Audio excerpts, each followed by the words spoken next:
The day a single Sherman took out 5 Panthers. The morning fog hung thick over the Belgian countryside on December 18, 1944. Staff Sergeant Lafayette Greenpool sat in the commander's cupola of his M4A3E8 Sherman tank, a cigarette dangling from his lips despite the cold that made his breath visible in the winter air. His crew called the tank In the Mood after the Glenn Miller song, painted in white letters across the barrel. Poole didn't know it yet, but in the next few hours he would accomplish something that military historians would debate for decades. The odds were stacked impossibly against him. The German Panther tank was, by every technical measure, superior to the Sherman. Its 75mm high-velocity gun could punch through a Sherman's armor from over a mile away. The Panther's frontal armor measured 80mm thick, sloped at angles that could deflect American shells like raindrops off a roof. Meanwhile, Poole's Sherman had only 64mm of armor, and its 76mm gun, an upgrade from the woefully inadequate 75mm, could barely penetrate a Panther's front plate even at point-blank range. American tank crews had a grim saying, "It takes 5 Shermans to knock out 1 Panther." The first 4 get destroyed drawing its fire, and the 5th gets around to shoot it in the rear. Poole had heard this saying. He'd seen it proven true in the blood-soaked fields of France. But Staff Sergeant Poole wasn't an ordinary tanker. At 21 years old, he was already a veteran of dozens of engagements. His pale blue eyes had seen things that aged a man beyond his years. Friends burning alive in metal coffins.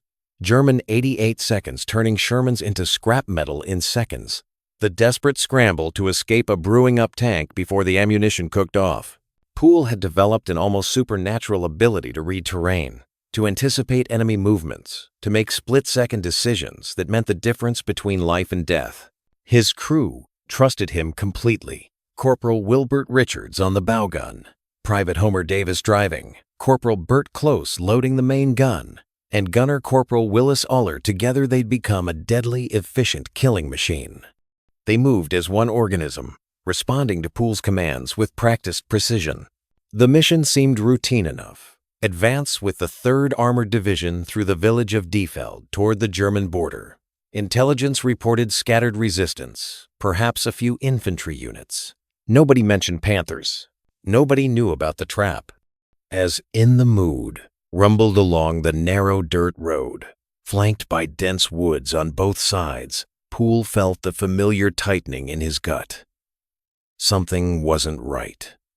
The forest was too quiet. No birds, no small game movement, just the rhythmic clank and grind of the Sherman's tracks cutting through the early morning silence. Then he saw it, a flash of movement in the tree line, about 800 yards ahead. The distinctive angular silhouette of a Panther tank, its long gun barrel swinging toward them like the finger of death itself. But before Poole could even shout a warning, he caught movement from 2 more positions, one to the left, another to the right. His blood turned to ice. 3 Panthers, a classic L-shaped ambush. They'd driven straight into a kill zone. Gunner, Panther. 11 o'clock. Poole's voice cracked through the intercom like a whip. Aller was already traversing the turret, his hands moving with mechanical efficiency born of countless hours of training. The Sherman's turret whined as it rotated. Close slammed a 76mm armor-piercing round into the breech. The gun locked.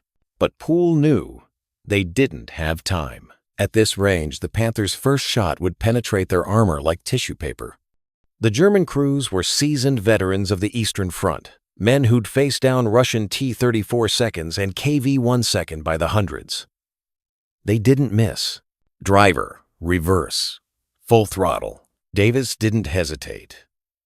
The Sherman lurched backward so violently that Poole nearly bit through his tongue. At the same instant, a thunderous crack split the air, and a shell screamed past where their hull had been a split second earlier. It struck a tree behind them, detonating with a flash that lit up the fog like lightning. "Smoke! Smoke! Smoke!" Poole screamed. The Sherman's smoke grenades fired, billowing thick white clouds that swallowed the tank. But Poole knew smoke was a temporary reprieve, not salvation. The Germans would adjust. They'd fire through the smoke, saturating the kill zone with high explosive rounds. And then Poole saw something that made his decision. Through a gap in the smoke, he spotted a slight depression in the ground to the right, a natural hull-down position partially concealed by a collapsed stone wall. It wasn't perfect. It would expose them to one of the Panthers, but it might, just might, give them a fighting chance. Driver, hard right, that depression by the wall. The Sherman pivoted, its tracks chewing mud and grass. Another shell screamed overhead, so close Poole felt the heat of its passage. They crashed into the depression, the hull tilting at an angle that put the stone wall between them and two of the Panthers. Poole's mind raced through calculations. 3 Panthers, maybe 4 or 5. He couldn't be sure what else was waiting in those woods. Standard doctrine said, retreat, call in artillery, wait for air support. But Poole looked at the narrow road behind them, now bracketed by German guns. Retreat meant exposing their thin rear armor. They'd be destroyed before traveling 50 yards. Artillery would take 20 minutes to range in. Air support? In this fog? Forget it. They were alone. And then Staff Sergeant Lafayette Poole made a decision that would echo through history. He keyed the intercom, his voice suddenly calm, almost casual. "Boys," he said, "we're not running. We're going to kill every single one of these bastards." In the driver's compartment, Homer Davis whispered a prayer. In the turret, Willis Uller's hands steadied on the gun controls. And in the German Panther tanks hidden in the forest, 5 veteran crews prepared to crush another American Sherman. They had no idea who they were dealing with. The first rule of tank warfare that every Sherman commander learned was simple: never engage a Panther head-on. The second rule was even simpler: if you see a Panther, you're probably already dead. Poole was about to break both rules. "Oller, you see that Panther at 11 o'clock? The one in the tree line?" "I see him, Sarge." Uller's voice was steady, but Poole could hear the tension beneath it. They all knew what they were facing. Here's what's going to happen. He thinks we're pinned. He thinks we're waiting for him to finish us off. He's wrong. And Poole had noticed something. In those frantic seconds of maneuvering, the Panther at 11 o'clock had positioned itself at a slight angle, perhaps 15 degrees off perpendicular. It was barely noticeable, probably an artifact of the terrain or the driver's positioning. But that angle meant the Panther's side armor thinner, more vulnerable, was partially exposed. It was a shot that 999 out of 1,000 tank gunners wouldn't even attempt. The target zone was maybe 2 feet wide. At 800 yards, through dissipating smoke, with a gun that was inherently less accurate than the Panther's, suicide. But Willis Uller wasn't an ordinary gunner, and Poole knew it. "Uller, I need you to put a round through his side skirt, right where it meets the turret. You've got maybe 6 inches of vulnerable armor." There was a pause. "Sarge, I know what it is. Can you make it?" Another pause. Then, "Yes, sir." "Close. Load. HVAP." Bert Close's eyes widened. High-velocity armor-piercing rounds were precious. They only carried a handful, reserved for desperate situations. This qualified. The HVAP round slammed home with a metallic clang that rang through the turret like a church bell. Poole watched through his periscope as the German Panther's gun barrel made minute adjustments, searching for them through the thinning smoke. They had seconds. Range, 800 yards. Wind, negligible. Target moving. Poole watched as the Panther inched forward, its commander probably trying to get a better angle. Wait. The Panther stopped.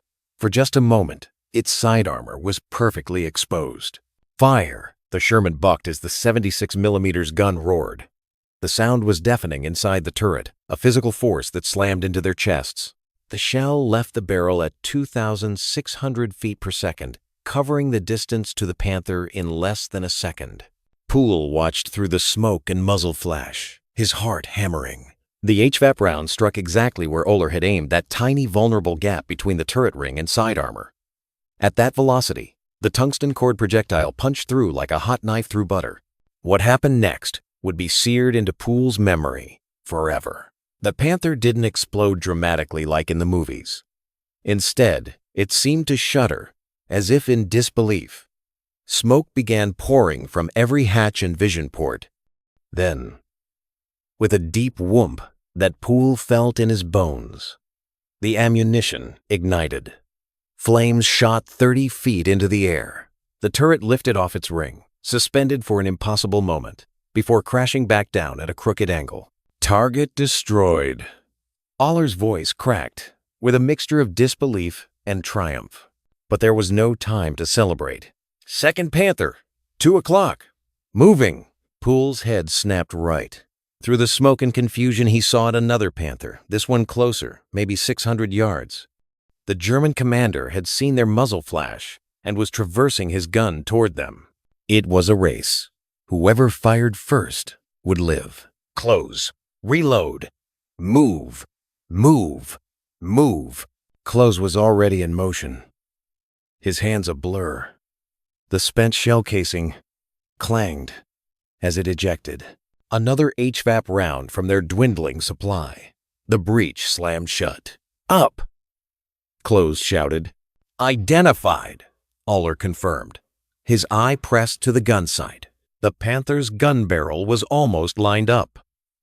Poole could see the black void of its muzzle, that 75mm cannon that could vaporize them. Time seemed to slow. Poole could hear his own heartbeat, could hear Davis's breathing over the intercom, could see the morning light glinting off the Panther's gun barrel. Fire! Poole screamed. Both tanks fired simultaneously. The shells passed each other in midair, two pieces of metal traveling at supersonic speeds, each carrying death. The German round hit first, but Poole's desperate maneuvering had paid off. The shell struck the stone wall in front of them, detonating in a shower of pulverized rock and shrapnel that peppered their armor like hail. The Sherman rang like a bell, but the stone had absorbed most of the impact. Their round hit a heartbeat later. This time, Oler had aimed for the Panther's front glacis plate. Where it met the hull, another nearly impossible shot at this range. The HVAP round hit at a shallow angle, and for a terrifying instant, Poole thought it might bounce off. It didn't. The round penetrated, and the Panther's fate was sealed. Fire erupted from the driver's compartment. The engine roared as if in agony, then ceased. Black smoke poured from the engine deck. Second target destroyed. But Willis Oler's voice was drowned out by a new sound, the metallic shriek of treads on metal. From the left, exactly where Poole had feared, a third Panther was emerging from the tree line, moving fast. This one was different. Poole could tell immediately from the way it moved. Aggressive, confident. This wasn't a crew waiting in ambush. This was a hunter-killer team, probably alerted by the sounds of battle coming to finish the job. Driver, hard left, get us angled. Davis threw the transmission into reverse, then forward, pivoting the Sherman to present an angled profile.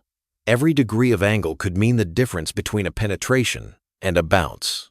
The Panther was at 400 yards now, close range for tank combat. At this distance, even the Sherman's armor meant nothing. Sarge, I can't get a clean shot.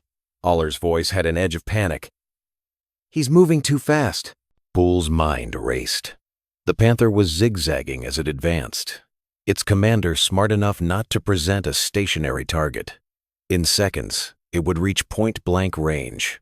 Then Poole saw it a shell crater, maybe 100 yards ahead of the Panther's path. If the Panther had to maneuver around it, for just a moment, it would have to present its side. It was insane. It required the German driver to make the exact choice Poole predicted. Oler, lead him. Aim at that crater. When he dodges, you'll have half a second. Sarge. Trust me. The Panther roared forward. 300 yards. 200 yards. Poole could see the commander standing in the cupola, Could imagine him shouting orders to his crew. 150 yards. The Panthers' driver saw the crater at the last second. The tank veered right, exactly as Poole had predicted. "Now!" Poole screamed. Oler fired. The round caught the Panther mid-turn, striking the side armor just below the turret. The penetration was catastrophic. The Panther slewed to a halt, smoke pouring from every seam. But this crew was tough. The turret continued to traverse, the gun barrel swinging toward them even as flames engulfed the hull. They were going to get one last shot off before they died. Reverse, reverse, rever. The Panther's gun fired. The shell hit their right track, severing it in an explosion of sparks and tortured metal. The Sherman lurched violently, throwing everyone against their stations. Warning lights blazed red. The engine screamed in protest. They were immobilized. The Sherman was dying. Poole could hear it, the grinding metallic screech of the damaged track assembly, the labored whine of hydraulics struggling to traverse the turret. Black smoke poured from the engine compartment, where shrapnel had pierced the cooling system. They were a stationary target, exactly what every tank commander feared most. "Damage report," Poole barked. "Right track is gone, Sarge," Davis called up. "We're not moving." Poole's mind raced. A immobilized tank was a dead tank. The remaining Panthers would flank them, get behind them, put a round through their thin rear armor. It was over. Except Lafayette Poole didn't believe in over. "Everyone stays calm," he said, his voice steady. "We've still got a gun. We can still fight." Through his periscope, Poole scanned the tree line. Nothing. No movement. The Germans were being smart, waiting, probably coordinating their next move. They'd learned respect after losing 3 Panthers in less than 5 minutes. Then he saw it, a glint of reflected light. Maybe 700 yards out, partially hidden behind a burned-out farmhouse. Panther number 4. Oler, farmhouse, 1 o'clock. Behind the wall. "You see him?" "Negative, Sarge. I don't have weight." "Yeah, I got a piece of him. Maybe a foot of frontal armor showing." A foot. At 700 yards. Through a gap in a stone wall. "Can you hit it?" Oler laughed, a sound with no humor in it. "Sarge, I can try. But that Panther commander thinks we're finished. He's being cautious, but not cautious enough. He doesn't know who he's fighting." Poole keyed the intercom to the entire crew. "Boys, we're down but not out. We make this shot. We make them scared. Scared enemies make mistakes." "HVAP?" Close asked. "No, we're almost out. Regular AP. Oler, aim for the gun mantlet. It's the weakest point on the front." The gun mantlet, the armored housing around the Panther's main gun, was indeed a weak spot. But hitting it at this range, through that gap, with a regular armor-piercing round, it was beyond difficult. It was impossible. Oler's hands moved with deliberate precision. The turret whined as it traversed. Poole watched the Panther through his periscope. The German commander was scanning with binoculars, probably trying to determine if the Sherman was truly disabled or playing dead. "Steady," Poole whispered. "Steady." The Panther's gun barrel began to traverse toward them. "Fire!" The Sherman rocked backward. The shell crossed the distance, and Poole held his breath. The round struck the Panther's gun mantlet dead center. The mantlet was supposed to deflect such hits, but the angle was perfect, the velocity just right. The shell punched through, fragmenting as it entered the turret. What happened next was catastrophic. The penetrating fragments struck the Panther's ready ammunition. The explosion was so violent, it lifted the 50-ton tank off the ground. The turret blew completely off, tumbling through the air before crashing into the farmhouse behind it. Flames shot 100 feet into the air. 4, Oler screamed. 4 kills. But Poole wasn't celebrating. His eyes were scanning, searching. 5 Panthers, intelligence had suggested. Maybe more. Where was number 5? The answer came from the worst possible direction. Behind them, the radio crackled with static. Then a voice speaking English with a thick German accent. "American tank commander, you fight well. but you are surrounded.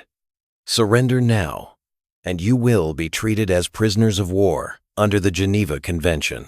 Poole grabbed his radio handset, his mind racing. A German commander offering surrender terms? That was unusual. It meant the 5th Panther was in a position to kill them, but the German commander was hesitant. After watching 4 Panthers burn, he didn't want to risk his own tank. Poole pressed the transmit button. "German commander," he said calmly, "I'm afraid I can't do that." A pause. Then, "You are immobilized. You cannot escape. Do not die for nothing." Poole looked at his crew. Davis, young and scared but determined. Close, already reaching for another shell. Aller, his hands steady on the gun controls. Richards at the bow gun, waiting. "Gentlemen," Poole said quietly, "I need a mirror." Close blinked. "A what?" "A mirror. Your shaving mirror. Now." Close fumbled in his pack, pulled out a small mirror, and handed it to Poole. Poole angled it out of his cupola hatch, using it to see behind the Sherman without exposing himself. There may be 200 yards back, positioned perfectly to shoot them in the rear. Panther number 5. "Aller, I need you to do something that's going to sound insane. I need you to traverse the turret 180 degrees, and I need you to fire blind." "Sarge, I'll spot for you using this mirror. You fire on my command. 1 shot. It's all we'll get before he kills us." The German radio crackled again. "American, I give you 30 seconds. Then I fire." "Driver," Poole said, "when I give the word, I need you to give me full throttle, even with that broken track. Make this tank lurch forward, just a few feet." "Sarge, the track is—" "I know.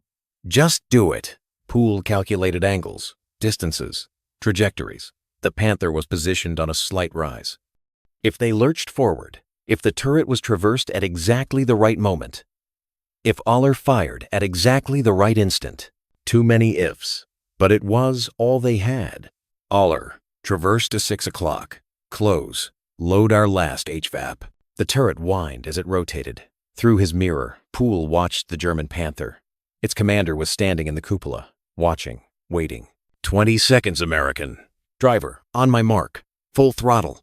Aller, you fire the instant I say. Poole watched through the mirror.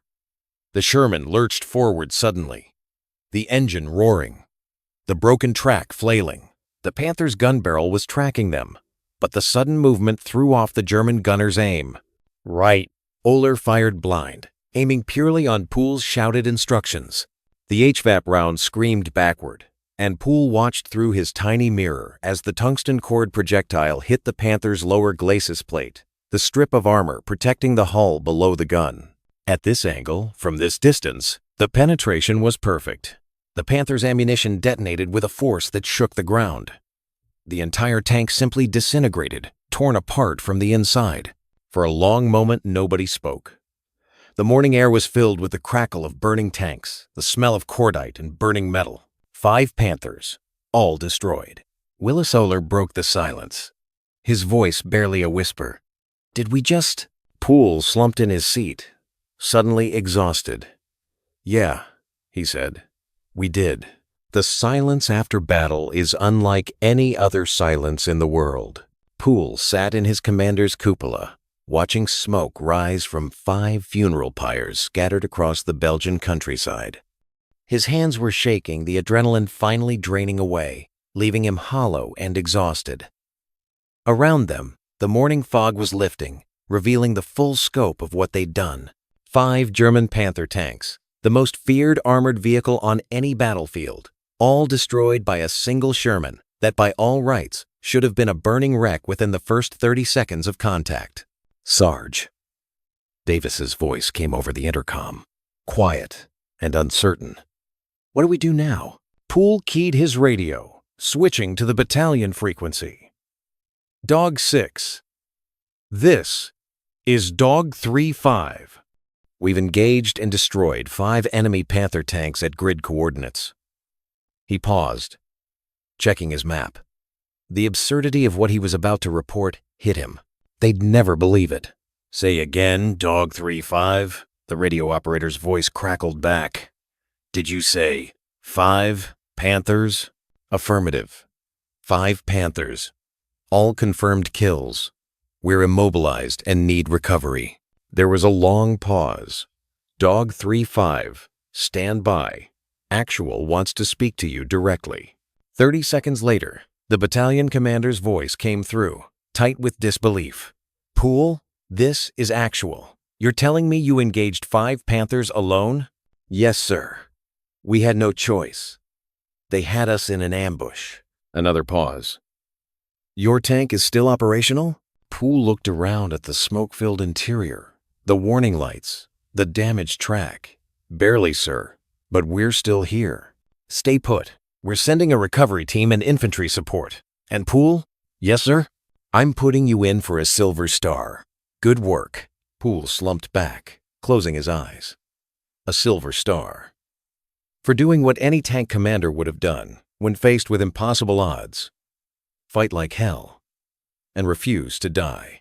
The recovery team arrived an hour later, accompanied by a platoon of infantry and 2 more Shermans. The infantry spread out, securing the area, while engineers examined Poole's battered tank. The other tank commanders approached cautiously, staring at the burning Panthers in disbelief. Lieutenant Morrison, a veteran commander from Baker Company, walked a circuit around the destroyed German tanks, shaking his head. Poole, I've been fighting since Normandy, and I've never seen anything like this. How did you? We had good position, Poole said simply, and luck. Luck? Morrison laughed bitterly. Poole, luck is bouncing one shot. This is something else entirely. As the recovery crew worked to repair the track, Poole's crew finally climbed out of the Sherman, their faces blackened with powder residue and smoke. They stood together, looking at each other as if seeing strangers, men who had walked into hell and somehow walked back out. Oler lit a cigarette with shaking hands. Sarge, that last shot firing blind like that. You made it, Poole said. But what if I'd missed? Poole met his gunner's eyes. You didn't. The engineers reported that the track could be repaired on site. It would take a few hours, but In the Mood would roll again. As they worked, word of the engagement spread through the division. Soldiers came to see the site, to count the burning Panthers, to understand how such a thing was possible. By afternoon, the story had reached division headquarters. By evening, it was being discussed at corps level. 5 Panthers destroyed by a single Sherman. It defied everything they knew about armored warfare. Some officers were skeptical, demanding proof, but the proof was undeniable. 5 burned-out Panther chassis, all within a kilometer of each other, all with kill shots that could only have come from a 76mm gun. Ballistics experts examined the penetrations, the angles, the trajectories. Every detail confirmed Poole's account. What they didn't understand, what they couldn't quantify in reports and after-action reviews, was the invisible element, the split-second decisions, the ability to read terrain like a book, the absolute trust between commander and crew, the willingness to make the impossible shot because not trying meant certain death. Lafayette Poole survived the war, but barely. 2 months after the 5 Panther engagement, his luck finally ran out. A German anti-tank round struck In the Mood and Poole lost a leg. He was evacuated home, his war over, at age 21. By then, he had destroyed 258 enemy vehicles, more than any other American tank commander in World War II. He had fought in every major campaign from D-Day to the German border. He had survived battles that killed men all around him. But it was that December morning in Belgium, facing 5 Panthers with nothing but skill, courage, and a Sherman tank that everyone said was inferior, that was the engagement that became legend. Years later, military historians would study the battle, trying to understand how it was possible. They would create computer simulations, analyze firing angles, debate tactics. Some would argue that the German crews must have been inexperienced, despite evidence to the contrary. Others would claim the Panthers must have been poorly positioned, ignoring the fact that Poole had driven straight into a carefully prepared ambush. But the men who served with Poole understood. They knew that in war, sometimes the impossible happens because someone refuses to accept the impossible. Willis Oler, asked about the engagement 40 years later, put it simply, "Sarge told us we were going to win. We believed him." That's all there is to it. Today, if you visit the U.S. Army Armor School at Fort Moore, Georgia, you'll find Poole's story taught to every new tank commander. The engagement is studied not for its tactical perfection, though it was tactically brilliant, but for what it represents. 1 Sherman against 5 Panthers, 4 crew members against 20. The inferior tank destroying the superior ones, not through better technology, but through better men. The lesson isn't about the Sherman versus the Panther. It's about what human courage, skill, and determination can accomplish when there's no other choice. It's about the moment when you're facing impossible odds and you have to decide, do you surrender to the inevitable or do you fight? Staff Sergeant Lafayette Poole chose to fight. And on that foggy December morning in 1944, he proved that sometimes, just sometimes, one man and his crew can change the odds. 5 Panthers, 1 Sherman, 1 impossible day that became legend.